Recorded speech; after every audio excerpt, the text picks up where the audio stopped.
Sunday বলে কথা অনেকটাই লেট করে উঠেছিলাম আর ব্রাশ করতে করতে আমার বাড়ির এই মহিলার স্টান্ট আমি দেখে নিলাম। বাপ রে বাপ, কেমন করে যাচ্ছে দেখলে আমার বহুত ভয় লাগে, সত্যি কথা বলতে কি।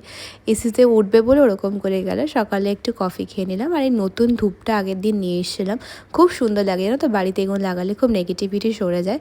অনেক জামা কাপড় ছিল, সেগুলো সব কিছু গুছিয়ে নিই আর ইনস্টামার্টে কিছু অর্ডার করেছিলাম, সেগুলো চলে এলো। আর আজকে একটা নতুন রেসিপি বানিয়েছিলাম, দই চিকেন।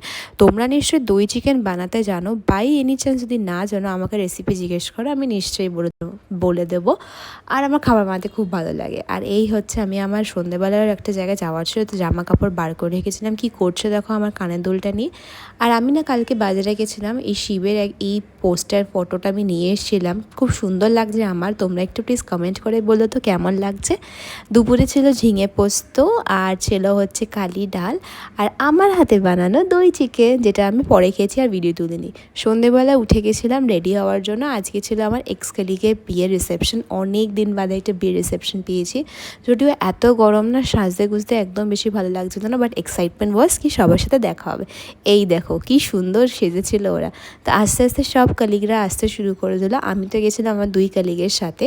আর এখানে যে দেখছো এর নাম হচ্ছে সায়ন্তন। এই ছেলেটা যখন খাবার পায় তখনই খেতে থাকে, এর খাওয়ার ননস্টপ চলতে। খাবার ভাই আমাকে সবাই খাওয়া দিই, আমি দেবো, সবাই খাবে। আচ্ছা, স্টার্টারে ছিল চিকেন পকোড়া আর বেবিকর্ন, সঙ্গে ছিল বাঙালির ফেভারিট ফুচকাও খেয়েছি। আর এই দেখো তোমরা পজ করে আজ মেনুটা দেখে নিতে পারো, কারণ পরে আমি কিন্তু আর কিছু তুলিনি, খেতে খুব ব্যস্ত হয়ে গেছিলাম। আমরা সবাই একসাথে ডিনার করতে বসে গেছিলাম। আর আমার ব্লগটা যদি তোমাদের ভালো লাগে তো প্লিজ কাইন্ডলি আমাকে সাবস্ক্রাইব করো ইউটিউবে। Tata, bye bye.